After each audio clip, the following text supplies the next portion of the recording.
নমস্কার, আমি ডক্টর অনুরাগ বিশ্বাস। আপনার কি চলার সময় বা দৌড়ানোর সময় হাঁটু ব্যথা করে? হাঁটুর যে গোল হাড় বা মালাই চাকি তার পেছন দিকে তীব্র যন্ত্রণা হয়, ছুঁচফোটানো ব্যথা হয়? কিন্তু আপনার বয়সও বেশি না। তো আর্থ্রাইটিস হতে পারে কি এই বয়সে? আসুন এই জানতে এই ভিডিওটি দেখুন।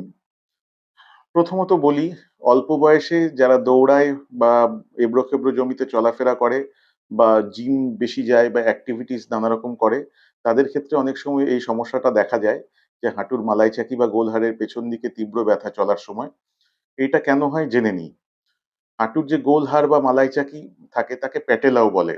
তো অনেক সময় এই প্যাটেলাতে যে পেশিগুলো লাগে, পায়ের বা উরুর যে পেশিগুলো লাগে সেইগুলোতে বা ওই প্যাটেলার থেকে একটা দড়ির মতো লিগামেন্ট বেরিয়ে নিচে পায়ের হাড়ে লাগে। এবার সেই লিগামেন্টেও হতে পারে মাইক্রো টিয়ার হয় বা ছোট, ছোট জায়গায় ছিঁড়ে যায় বেশি অ্যাক্টিভিটির ফলে। তো এই জায়গাটায় কিছু, কিছু ক্ষয়জনিত চেঞ্জ দেখা যায় বা ডিজেনারেশন দেখা যায়। তখন চলাফেরার সময় এসব জায়গাগুলোতে ব্যথা হতে পারে বা যদি প্রদাহ থাকে তবেও ব্যথা হতে পারে বা অনেক সময় এই মালাই চাকির নিচের দিকে এই মালাই চাকি আর হাঁটুর হাড়ের ঘষা আটকাতে একরকম তরুণাস্থি বা কার্টিলেজ থাকে। সেইখানেও কোনো প্রদাহজনিত বা ক্ষয়জনিত চেঞ্জ হতে পারে। তার জন্য এই ব্যথাটা হয়। তো এই ব্যথাটা হলে একদম ঘাবড়াবেন না। এটা কোনো আর্থ্রাইটিস নয়। এটাকে বলে প্যাটেলোফিমোরাল পেন সিনড্রোম বা আরেকটা এর সিভিয়ার ফর্ম আছে কন্ড্রোম্যালেশিয়া প্যাটেলি। তো নাম দেখে ঘাবড়াবেন না। এবার আসি যে কি করতে হবে? ব্যথা তো হলো, এবার কি করব? ১ম দিকে সেই একই জিনিস টোটকা, বরফের সেঁক, মানে গরম কোনো সেঁক দেওয়া যাবে না। বরফ দিয়ে সেঁক দিতে হবে। তারপর ব্যথার ওষুধ বা কিছু রিলেটেড সাপ্লিমেন্ট ওষুধ খেতে হবে। আর এই হাঁটুর যে মালাই চাকি এটার মুভমেন্টটাকে একটু কম করার জন্য একরকম বেল্ট পাওয়া যায়। এটাকে প্যাটেলার বেল্ট বলে। না, না, এটা কিন্তু ওই আর্থ্রাইটিসের চিরাচরিত বেল্ট নয়। এই বেল্টটা আলাদা। তো এই বেল্টটা ব্যবহার করতে হবে।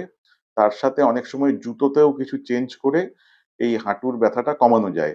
যেরকম যাদের ফ্ল্যাট ফুট বা পায়ের নিচ সমান তাদের জুতোর মধ্যে একরকম সাপোর্ট লাগাতে হয় বা অনেক সময় গোড়ালির দিকটাও একটু উচ্চতা চেঞ্জ করে বা স্পোর্টস শু ব্যবহার করে এই হাঁটুর ব্যথা কমানো যেতে পারে।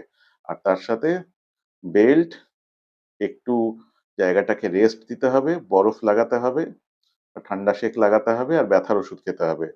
তো এই হাঁটুর ব্যথার এই কারণটা সম্পূর্ণরূপে নিরাময় সম্ভব। শুধু এটাকে একটু টাইম দিতে হবে। এটা সাধারণত অল্প বয়সে হয়। হ্যাঁ, বেশি বয়সেও হতে পারে কিন্তু অল্প বয়সে কমন। তাই হাঁটুর ব্যথা হলেই যে আর্থ্রাইটিস সেটা ভাববেন না। তো আর কোনো কোয়েশ্চেন থাকলে অবশ্যই আপনারা কমেন্ট করুন। আর ভিডিওটিতে লাইক করতে আর চ্যানেলটা সাবস্ক্রাইব করতে ভুলবেন না। নমস্কার।